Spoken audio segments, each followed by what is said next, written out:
My wife and I once had a beach house, but we moved to the city. I hadn't gone back for 26 years. She went there 4 times a year. When she passed away, my kids said, "Sell that useless place." I decided to visit before selling, but when I opened the rusty gate, I froze at what was living there. I'm glad to have you here. Follow my story until the end and comment the city you're watching from so I can see how far my story has reached. My name is Howard, and 6 months ago, I buried the only person who ever truly understood me. Julie was everything to me for 38 years of marriage, and now I sit alone in our empty house while my own children treat me like a burden they need to manage. The phone call came at exactly 7:30 this morning, just like it has every Tuesday for the past month. Marcus, my eldest son, doesn't even bother with pleasantries anymore. "Dad, we need to talk about that beach house situation again." His voice carried that tone he used when he thought he was being patient with me. "You're throwing money away keeping that place." I gripped the coffee mug Julie had given me last Christmas, the one with our wedding photo printed on the side. My hands weren't as steady as they used to be. "It's not throwing money away, Marcus. Your mother loved that house." "Mom's gone, Dad."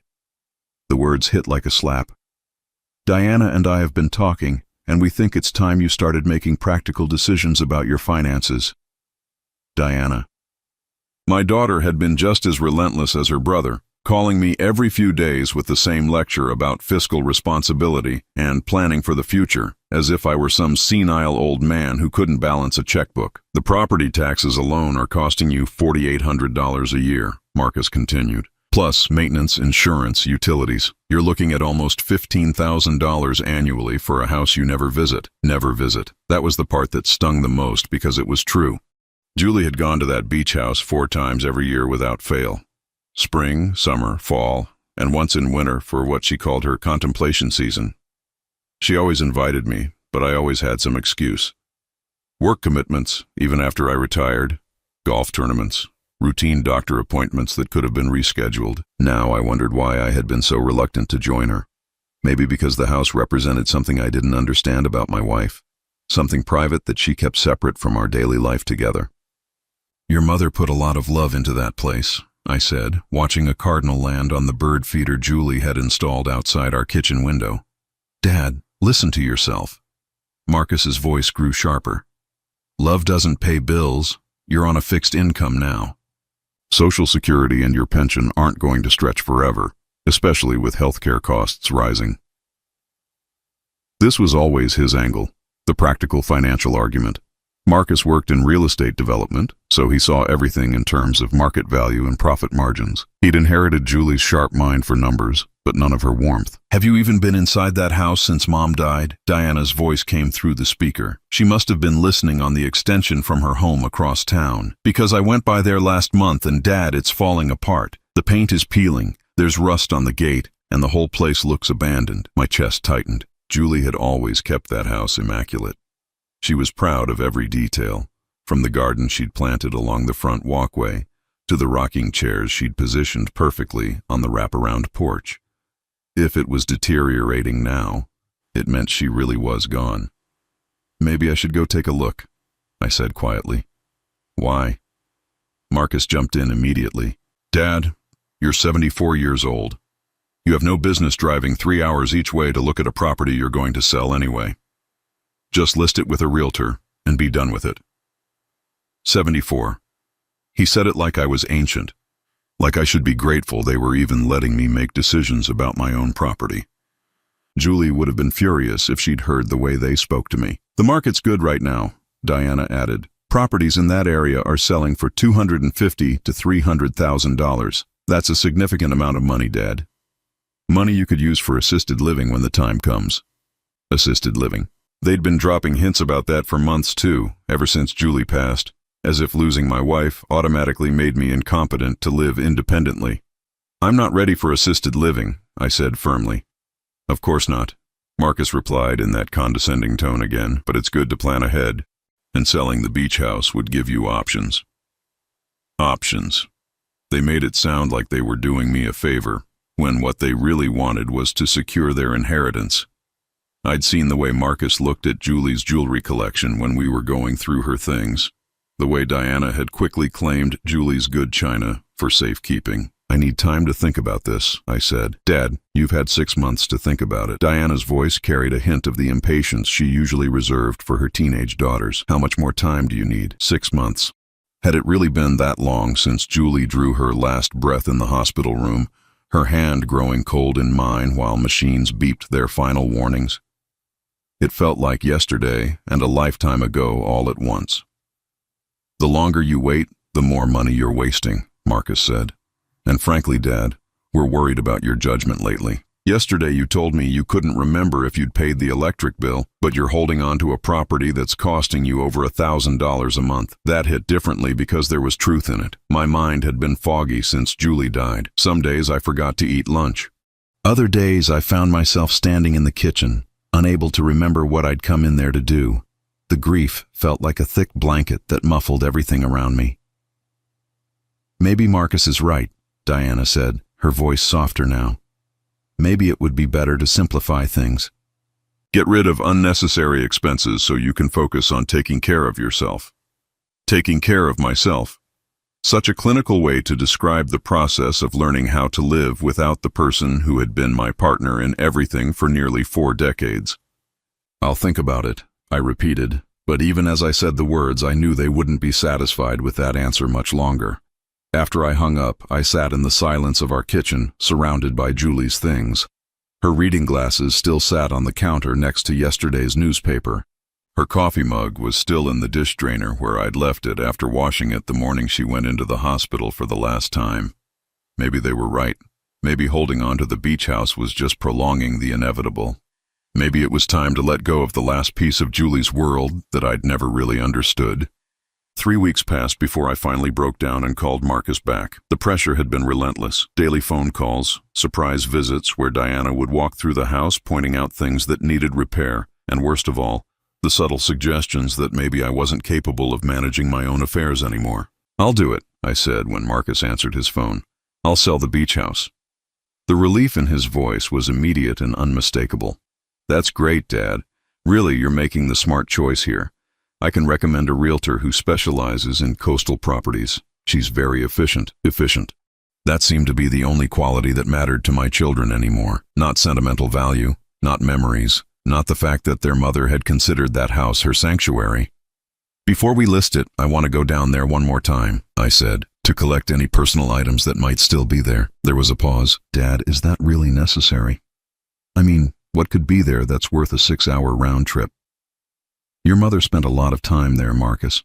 There might be photographs, books, things that have sentimental value.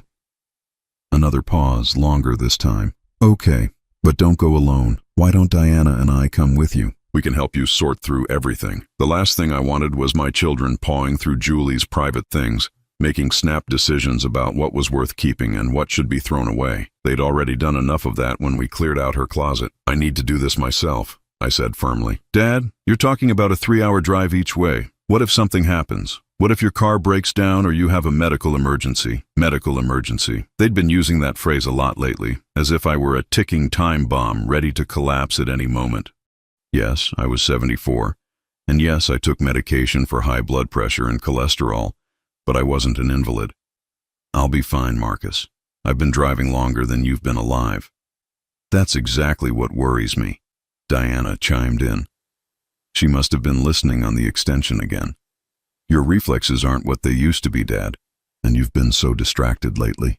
Distracted. That was their polite way of saying they thought grief had made me senile. Maybe they weren't entirely wrong. I had been forgetting things, losing track of time, finding myself staring out the window for hours without realizing it. But this trip felt important, necessary in a way I couldn't explain. I'm going, I said with more conviction than I felt. Either you trust me to handle this, or you don't. Of course we trust you, Marcus said quickly, though his tone suggested otherwise. We just worry about you. Maybe you could at least let us know when you're leaving and when you get back, just so we know you're safe. Check-ins, like I was a teenager borrowing the family car. But I agreed because it was easier than arguing, and because some part of me was touched that they cared enough to worry, even if their concern felt more like an obligation than genuine affection. I planned the trip for the following Saturday. Marcus had offered to arrange for someone to drive me, but I declined. This was something I needed to do alone, without witnesses, without my children's running commentary about practicality and efficiency. The night before I left, I sat in Julie's study, looking through the photo albums she'd kept so meticulously organized. There were pictures from our early years together, our wedding, the kids when they were small and still thought I was wonderful. But as I flipped through the later albums, I noticed something strange. The photos became less frequent, and in the ones from recent years, Julie was often alone.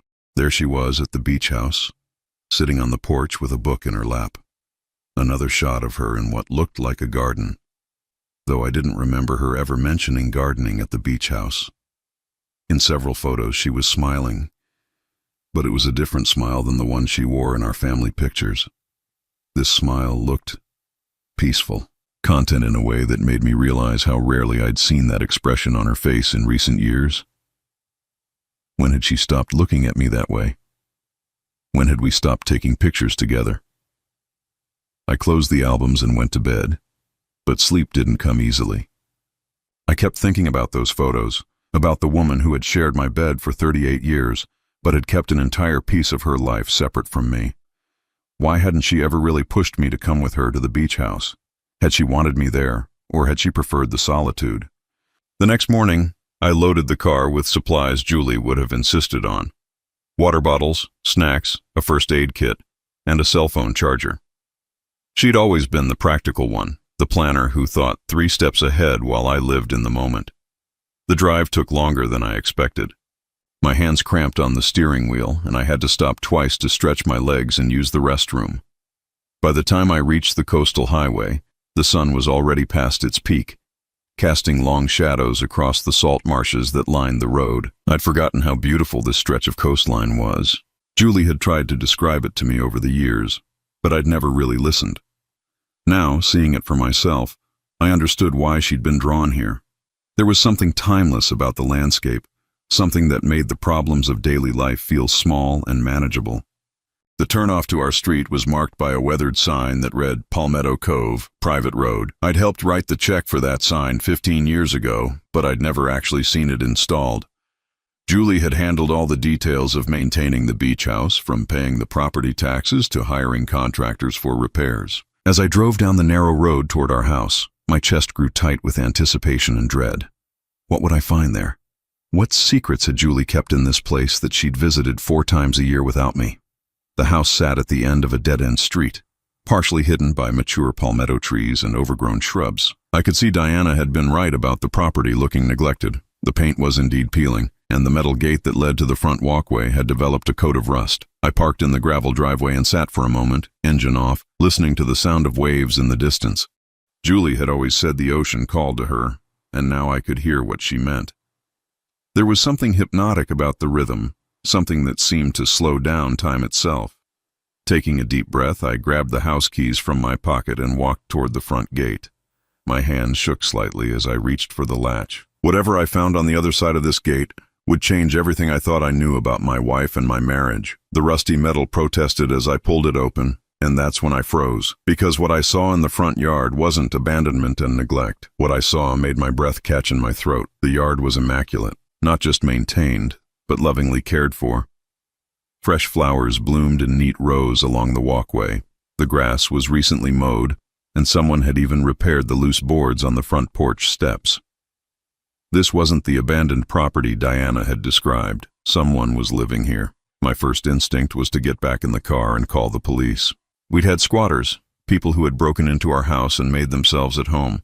But as I looked closer, I noticed something that stopped me cold. Hanging from the porch railing was a wind chime that I recognized. Julie had bought it at a craft fair in town 3 years ago.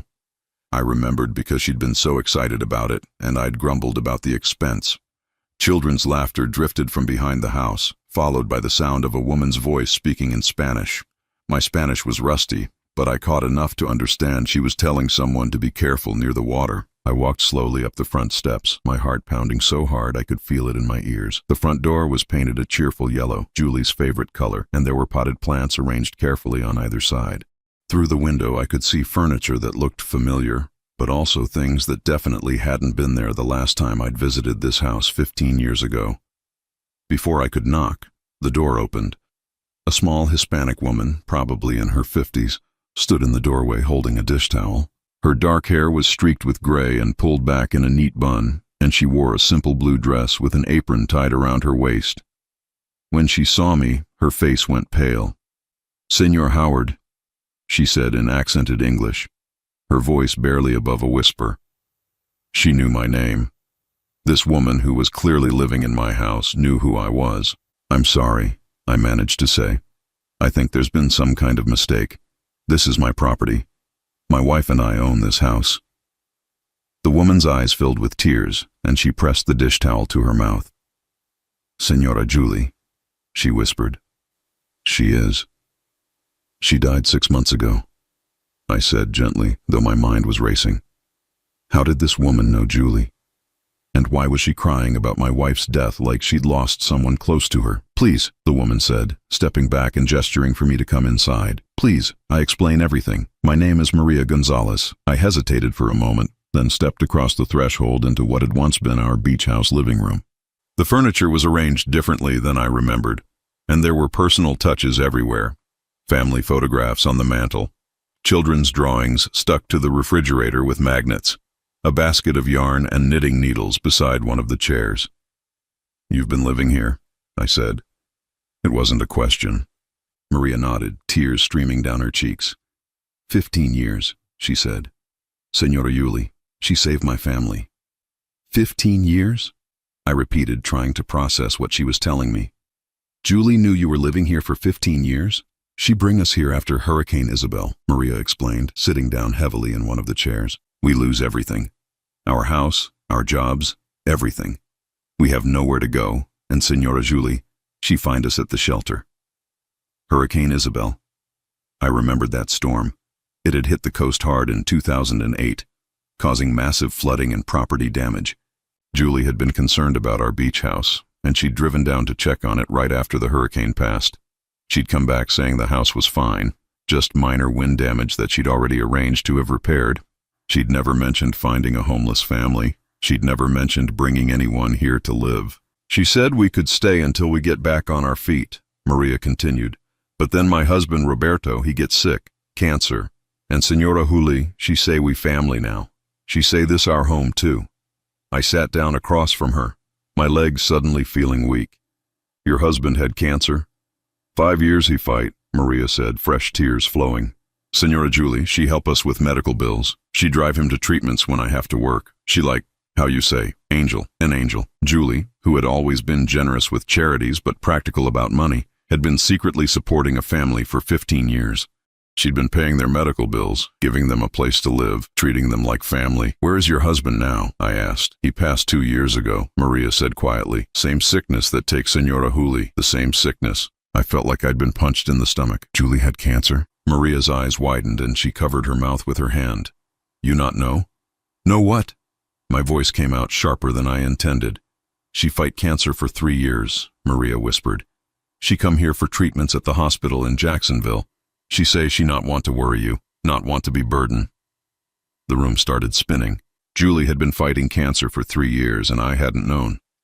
She'd been driving to Jacksonville for treatments, staying in this house, being cared for by a woman I'd never met. "The treatments," I said slowly. "That's why she came here 4 times a year." Maria nodded. "Every 3 months she come for tests and treatment. She stay with us and we take care of her. She like mother to my children." Children. I looked around the room again, really seeing it this time. The drawings on the refrigerator, the small shoes lined up by the back door, the video game controllers on the coffee table. "How many children do you have?" I asked. 3, Maria said with a sad smile. "Miguel is 22 now. He work at the marina. Sophia is 18. She start college this fall.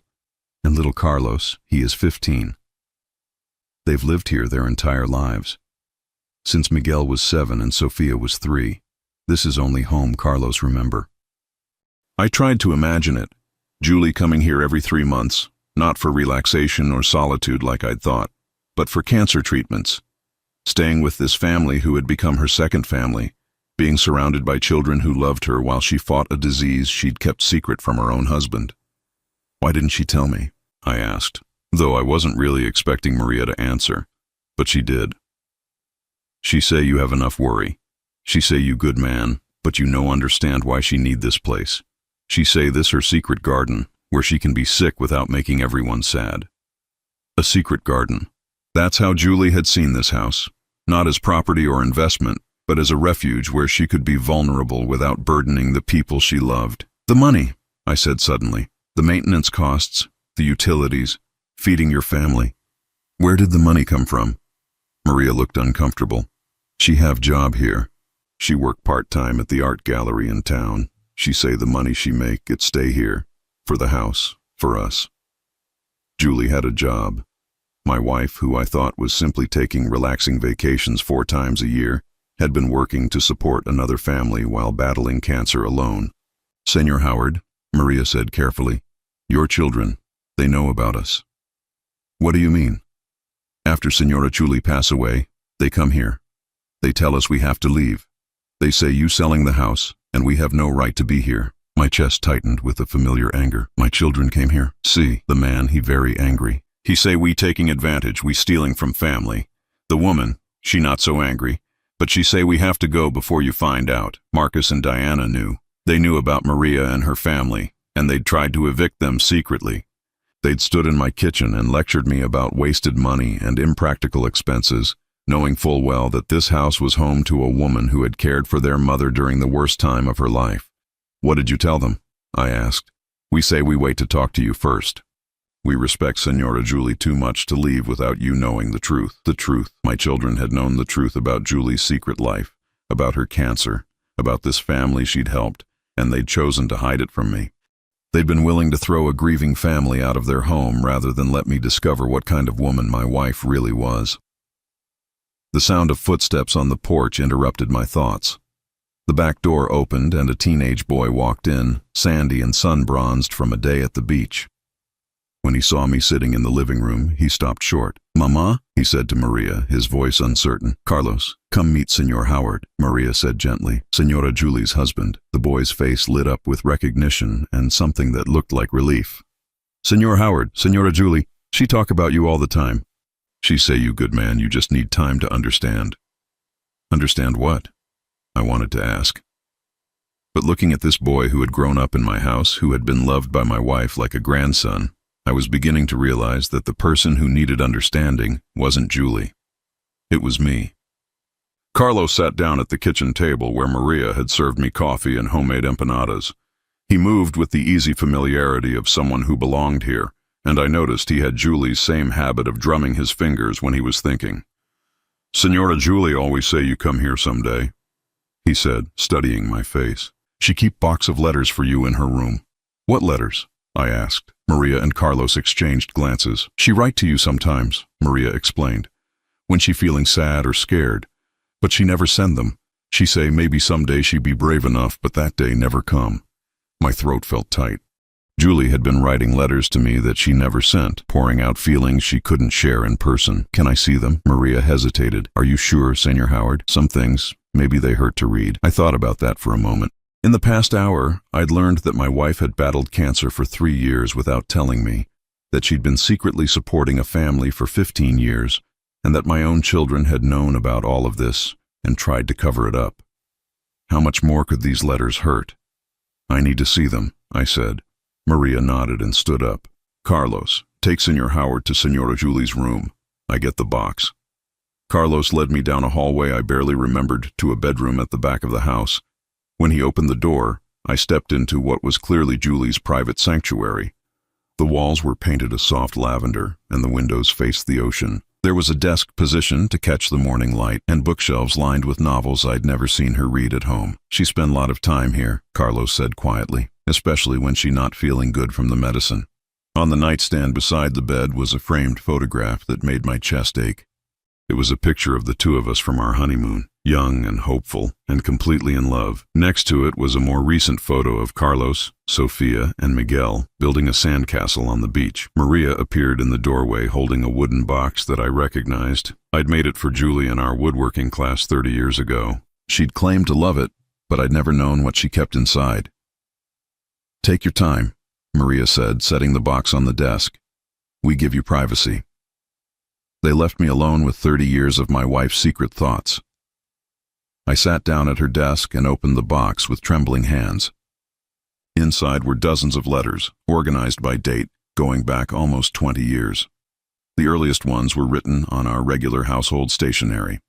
The later ones were on paper I didn't recognize, with a letterhead that read, Coastal Cancer Care Center. I picked up one from the middle of the stack, dated 3 years ago. My dearest Howard, it began. Today I found out that the cancer has come back. Dr. Martinez wants to start chemotherapy right away, but I asked for a few days to think about it. Not because I'm not going to fight, I am, but because I need to figure out how to do this without destroying the peace you found in your retirement. You've been so happy these past few months, playing golf with Bill, working in the garden, reading those mystery novels you love. You smile more than you have in years. How can I take that away from you by telling you I'm sick again? I know what you're thinking as you read this, that I should have told you immediately that we should face this together. And you're right, but Howard, you've spent 40 years taking care of everyone else. You worked 60-hour weeks to provide for our family. You held my hand through 2 miscarriages. You sat in waiting rooms during my mother's long illness. You've earned the right to be happy without worrying about me. Maria says I'm being selfish, that I'm robbing you of the chance to be my hero one more time. But I've watched you be everyone's hero for so long. Maybe it's time for me to be my own hero. Maybe it's time for me to handle something difficult without leaning on you. The children don't need to know either. Marcus is so busy with his new business, and Diana has her hands full with the girls. They have their own lives to live. They shouldn't have to watch their mother fall apart. I hope someday I'll be brave enough to share these letters with you. I hope someday I'll be able to explain why I needed this place, why I needed Maria and her family, why I needed to keep this part of my life separate. It's not because I love you less. It's because I love you too much to watch you suffer because of my suffering. I love you, Howard. I've loved you every day for 35 years, even when we felt like strangers living in the same house. Especially then. Forever yours, Julie. I had to stop reading. My hands were shaking so badly I could barely hold the paper, and tears were streaming down my face. Julie had been sick, scared, and fighting for her life, and she'd done it all alone because she wanted to protect me. But the worst part was that she was right. I had been happy in retirement. I'd been playing golf and reading books and puttering around the house, completely oblivious to my wife's pain. How had I become so disconnected from the person I'd shared my life with? I picked up another letter, this one from just a year ago. My dearest Howard, today was a good day. The latest scans show the tumors are shrinking, and Dr. Martinez is optimistic about my prognosis. I actually felt well enough to help Maria plant new flowers in the front garden. Carlos taught me how to braid friendship bracelets, and Sophia showed me pictures from her senior prom.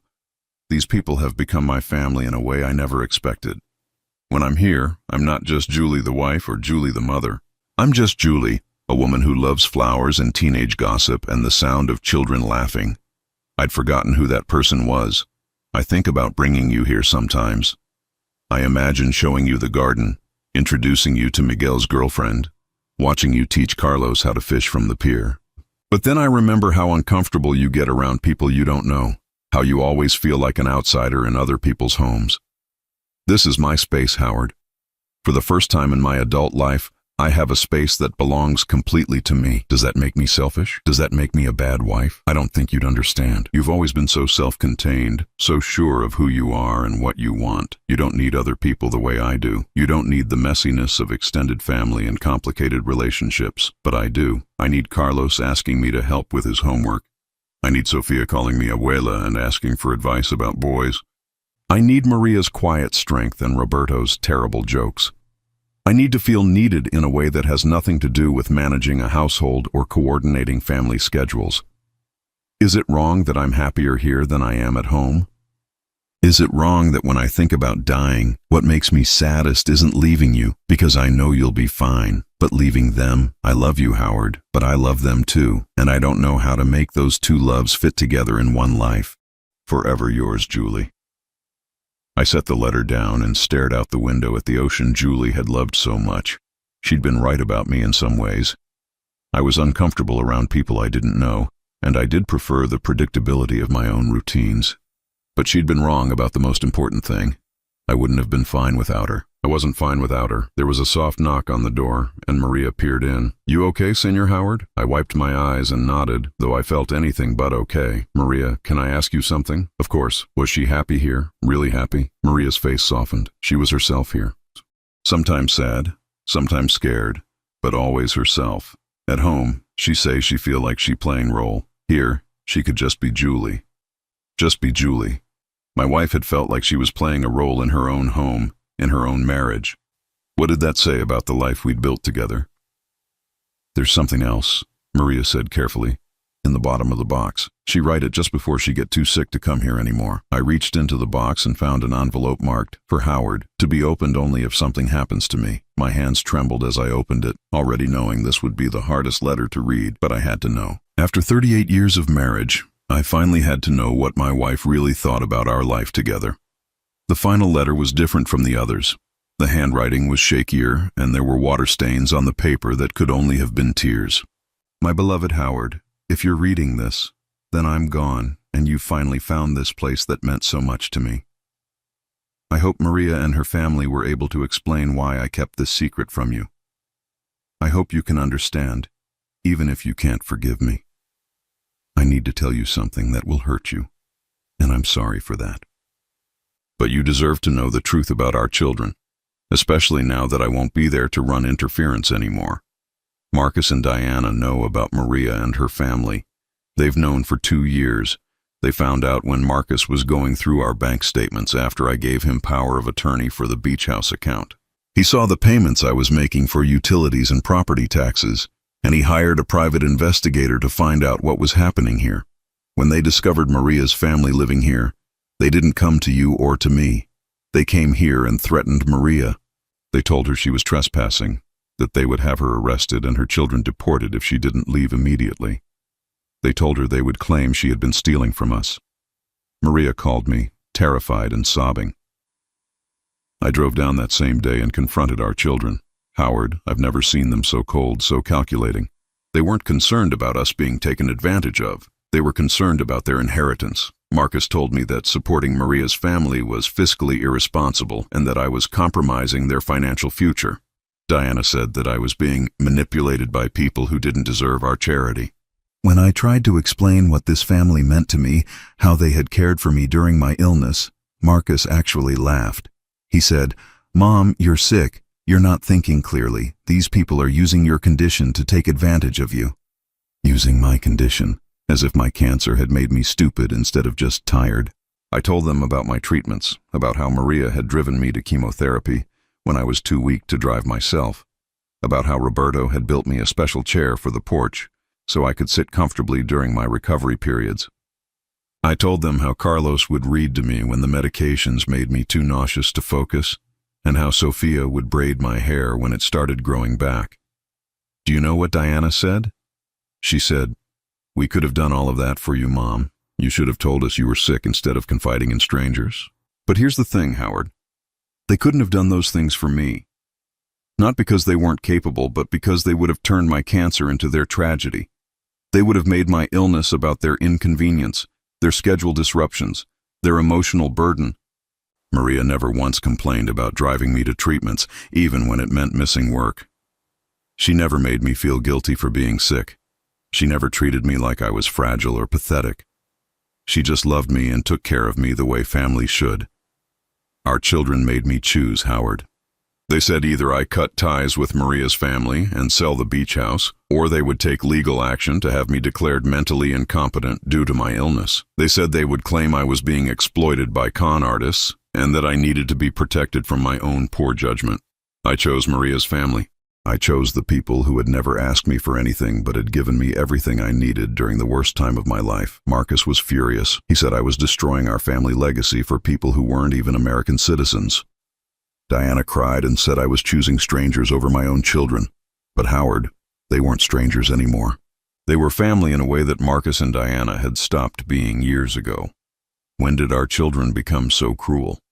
When did they stop seeing people as human beings and start seeing them only as financial assets or liabilities? I know we raised them better than this. I made them promise not to tell you about any of this while I was alive. I didn't want you to have to choose between your children and me. But now that I'm gone, you need to know who they really are. You need to know that when they pressure you to sell this house, it's not because they're worried about your finances. It's because they can't stand the thought of outsiders benefiting from what they consider their inheritance. Maria has a letter from me giving her family the right to stay in this house for as long as they want. It's not legally binding, but it's my written intention. I also left money in a separate account to cover the house expenses for the next 5 years. Marcus and Diana don't know about this account. I'm telling you this not because I want you to feel obligated to honor my wishes, but because I want you to make an informed decision. If you choose to sell this house and ask Maria's family to leave, that's your right. But if you do it knowing the truth about why our children want them gone. Howard, you're a good man. You've always been a good man. You worked hard to provide for us. You were faithful and dependable, and you loved us the best way you knew how. But somewhere along the way, we stopped really seeing each other. We became roommates instead of partners, and our children learned to see relationships as transactions instead of connections. I don't blame you for this. I don't blame myself either, not anymore. Sometimes people just drift apart, even when they love each other. But I hope you can find your way back to the man you were when we were young, the man who cared more about being kind than being practical. Maria and her family loved me not because of what I could give them, but because of who I was when I was with them. I hope you can find people like that too. I hope you can find a family that chooses you back. All my love. Always and forever, Julie. I sat in that chair for a long time after finishing the letter, watching the sun set over the ocean through Julie's bedroom window. My children hadn't just known about Julie's secret life, they had actively tried to destroy it. They had threatened an innocent family and manipulated their sick mother, all to protect money that wasn't even rightfully theirs yet. The sound of cooking drifted from the kitchen, Maria preparing dinner for her family, just as she had done every night for 15 years in the house my wife had shared with them, the house my children wanted to sell out from under them. There was a soft knock on the door. "Senor Howard?" It was Sophia, Maria's daughter. I'd heard her come home from work earlier. "Mama says dinner is ready if you want to join us." I looked up at this young woman who Julie had watched grow from a toddler into an adult. She had Maria's kind eyes and a shy smile that reminded me somehow of Julie. "You don't have to," she added quickly. "Mama just thought maybe you're hungry, and we always have too much food anyway." Too much food. Julie had always complained that I never cooked enough when it was my turn to make dinner. She'd said I had no sense of proportion, that I couldn't cook for more than one person because I'd spent so many years eating alone while she was here. Here, being part of a family that actually gathered around a table together every night. "I'd like that," I said, standing up slowly. My legs were stiff from sitting so long, and my heart felt like it weighed 1,000 pounds. In the kitchen, Maria had set an extra place at the table. Carlos was already seated, telling Miguel about something that had happened at school. Miguel, who I now saw looked like a younger version of his father in the family photos on the refrigerator, was teasing his little brother good-naturedly. "Senor Howard," Miguel said, standing up when I entered the room. "I'm sorry we couldn't meet under better circumstances. Senora Julie talked about you all the time." "She did?" "Oh yes," Sophia said, taking the seat beside me. "She told us about your woodworking, and how you built her that jewelry box she loved so much. She showed us pictures of the bookshelf you made for your old house. Julie had talked about my woodworking." I'd given that up years ago, after I retired and couldn't see the point in making furniture we didn't need. But she'd remembered it, had been proud enough of my work to share it with this family. "She said you were very talented," Maria added, serving me a plate of rice and beans with grilled chicken. "She said you just forgot how much you loved creating things." As we ate dinner together, I listened to this family talk about their day, their plans, their dreams. Carlos was excited about making the varsity soccer team. Sophia was nervous about starting college in the fall. Miguel was saving money to propose to his girlfriend. Normal family conversation. The kind Julie and I used to have with Marcus and Diana when they were young, before they became adults who only called when they wanted something or needed to lecture me about my life choices. "Senor Howard," Carlos said as Maria served dessert, "are you going to make us leave?" The question hung in the air like a challenge. 3 generations of this family looking at me, waiting to hear whether I would honor Julie's wishes or bow to my children's pressure. "Carlos," Maria said sharply, "that's not appropriate." "It's okay," I said. "It's a fair question." I looked around the table at these people who had loved my wife when I was too distracted to see she needed loving. Who had cared for her when I didn't even know she was sick? Who had given her the family warmth that somehow our own family had lost along the way? My phone buzzed with a text message. Without looking, I knew it was either Marcus or Diana, checking to make sure I hadn't done anything foolish during my trip to the beach house. For the first time in months, I turned off my phone without reading the message. I spent that night in Julie's room, lying in the bed where she had recovered from chemotherapy treatments I never knew she'd endured. The sound of the ocean was different here than I'd expected. Not the harsh crashing I'd imagined, but a gentle, rhythmic whisper that seemed to ease the ache in my chest. In the morning, Maria knocked softly on the door and brought me coffee in Julie's favorite mug, the blue one with seashells painted around the rim. "How did you sleep?" she asked, settling into the chair by the window. "Better than I have in months," I admitted. It was true. For the first time since Julie died, I'd slept through the night without waking up reaching for her side of the bed. "She sleep good here too," Maria said. "Even when she very sick, she say the ocean help her rest." I sipped the coffee, which was stronger and more flavorful than anything I'd been making for myself at home. "Maria, I need to ask you something, and I want you to tell me the truth." She nodded, her dark eyes serious. "Do you want to stay here? Not because you feel obligated to honor Julie's memory, but because this is really your home." Maria was quiet for a long moment, looking out at the ocean. "My children, they born in Puerto Rico, but they grow up here. Carlos, he never know any other home. Sophia, she graduate from high school here. Miguel, he meet his girlfriend at the marina where he work. This is not just where we live, Senor Howard. This is where we belong." "And me being here?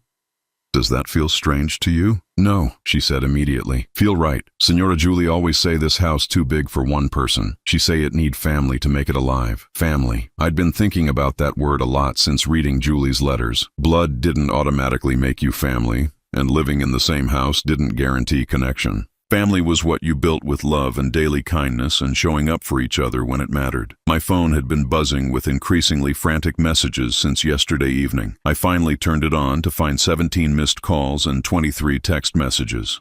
Most were from Marcus and Diana, but some were from their spouses and even from Diana's teenage daughters. The messages followed a predictable pattern. First concern. "Dad, are you okay? You said you'd call when you got there." Then irritation. "We're worried sick. Please respond immediately." Finally, anger. "This is ridiculous. We're driving down there." The last message, sent at 6 this morning, was from Marcus. "Dad, we know you're upset about something. We're leaving now and should be there by noon. Don't do anything crazy until we can talk." Don't do anything crazy. Like honoring my wife's wishes. Like treating the people she loved with basic human decency. I looked at Maria, who was pretending not to notice my agitation, but clearly waiting to see what the phone calls meant for her family's future. "My children are coming here," I said. "They'll be here in a few hours." Fear flashed across her face. "Maybe we should leave for the day. Take the children to my sister's house until—" "No." The word came out more firmly than I'd intended. "This is your home, Maria. You don't run away from your own home." I stood up and walked to Julie's desk, where I'd left her letters scattered across the surface. Among them was a business card I'd noticed yesterday but hadn't paid attention to. Patricia Henderson, real estate attorney. Julie had been planning ahead, making sure Maria's family would have legal protection. I called the number on the card. A professional but warm voice answered on the second ring. "Ms. Henderson, this is Howard Mitchell. I believe my late wife, Julie Mitchell, was a client of yours." "Mr. Mitchell." Yes, Julie was a dear friend as well as a client. "I'm so sorry for your loss. She was an extraordinary woman. I'm at our beach house, and I've discovered some things about my wife's arrangements here. I need to understand the legal situation regarding the family that's been living here." "Of course. Are you free this morning?" "I'm actually in my office today, and I have all of Julie's paperwork here. We could meet in person if you'd like." I arranged to meet her in an hour, leaving Maria with instructions to prepare lunch for 5 people. If my children wanted a confrontation, they could have it over a meal prepared by the woman they'd tried to intimidate. Patricia Henderson's office was in a converted Victorian house in the historic district of the nearest town. She was a woman in her 60s with silver hair and sharp eyes that reminded me of Julie's when she was determined about something. Julie came to me 3 years ago, she explained, spreading documents across her desk. She wanted to make sure Maria's family would be protected if anything happened to her. We worked together to create several legal safeguards. She handed me a folder thick with papers. There's a living trust that ensures the house can't be sold without providing Maria's family with adequate notice and relocation assistance. There's also a life insurance policy that Julie purchased specifically to cover the house expenses for 10 years. 10 years. Julie had planned for a decade beyond her own death to make sure this family would be secure. Your children can't simply evict Maria's family, Patricia continued. Julie made sure of that. But more importantly, she left you with options. What kind of options? Patricia smiled. Julie was very specific about what she hoped you would choose to do, but she also knew she couldn't force your hand. She set up 3 possible scenarios, each with complete legal documentation. She pulled out 3 separate files. Option 1. You sell the house, but Maria's family receives 6 months' notice and $50,000 in relocation assistance. Option 2. You maintain ownership but sign a long-term lease agreement with Maria, making them official tenants with all the legal protections that provides. Option 3. She paused, studying my face. Option 3. You transfer ownership of the house to Maria's family outright, and you use the life insurance money Julie left to purchase a smaller property nearby for yourself. A smaller property nearby. Julie had even thought about where I might want to live if I chose to stay. She really thought of everything, didn't she? Julie spent months working through every detail, Patricia said. She wanted to make sure no matter what you decided, everyone would be treated fairly. But Mr. Mitchell, I have to tell you, she hoped you would choose option 3.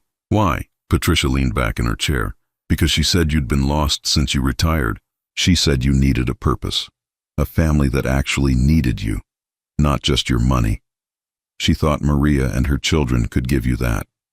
I thought about Carlos asking for help with his homework, Sophia's shy smile when she'd invited me to dinner, Miguel's respectful handshake and genuine interest in my woodworking. When was the last time Marcus or Diana had asked for my advice about anything that didn't involve my finances? There's one more thing, Patricia said, handing me a sealed envelope. Julie asked me to give you this only if you came here and met Maria's family yourself. Inside the envelope was a short note in Julie's handwriting. Howard, if you're reading this, then you've seen what real family looks like. Don't let our children's greed destroy something beautiful. Choose love. Choose belonging. Choose the life we forgot how to give each other. All my love, Jay. I was still sitting in Patricia's office, staring at Julie's final message, when my phone rang. Marcus. Dad, where the hell are you? We're at the house and there are people here claiming they live here. What's going on? I could hear Diana's voice in the background, sharp and angry. I could hear Carlos trying to explain something in his careful English and Maria's worried responses. I'm handling some business in town, I said calmly. I'll be back in an hour. Dad, don't do anything stupid. We need to talk before you make any decisions about these people. These people. As if Maria and her children were objects to be disposed of rather than human beings who had loved my wife. Marcus, I said, I want you and Diana to sit down and have lunch with Maria's family. I want you to listen to what they have to say. And I want you to remember that your mother loved these people. Dad, you're not thinking clearly. These people have been taken advantage of. I hung up and turned off my phone. Patricia was watching me with something that looked like pride. What are you going to do? I looked down at the legal documents that would make Maria's family the rightful owners of the beach house Julie had loved so much. The house where she'd found the family warmth that our own family had somehow lost. The house where she'd faced her illness with dignity and grace, surrounded by people who loved her unconditionally. I'm going to honor my wife's wishes, I said, reaching for a pen, and I'm going to choose the family that chose her.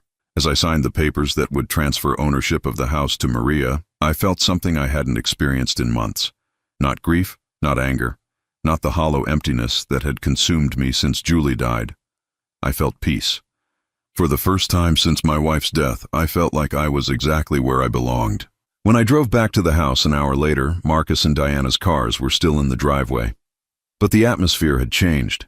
Through the kitchen window, I could see my children sitting at Maria's table, looking uncomfortable, but no longer hostile. Sophia was showing Diana something on her phone, probably pictures from her graduation. Carlos was explaining something to Marcus with animated gestures. Maria met me at the door, her face calm but her eyes questioning. "It's done," I said quietly, handing her the deed with her name on it. "This is your house now, legally and officially." Tears filled her eyes. "Senor Howard, I don't know what to say." "Don't say anything," I said. "Just let me stay for dinner one more time, as your guest." As we walked into the kitchen together, I saw my children's faces change when they realized I wasn't carrying real estate listings or eviction notices. I was carrying peace, and for the first time in 6 months, I was home. Later that night, after Marcus and Diana had driven back to the city in confused silence, I sat on the porch Julie had loved so much. Maria had given me her spare room, and tomorrow I would start looking for a small place nearby. Not because I had to, but because I wanted to. I had finally found the family Julie had been trying to give me all along.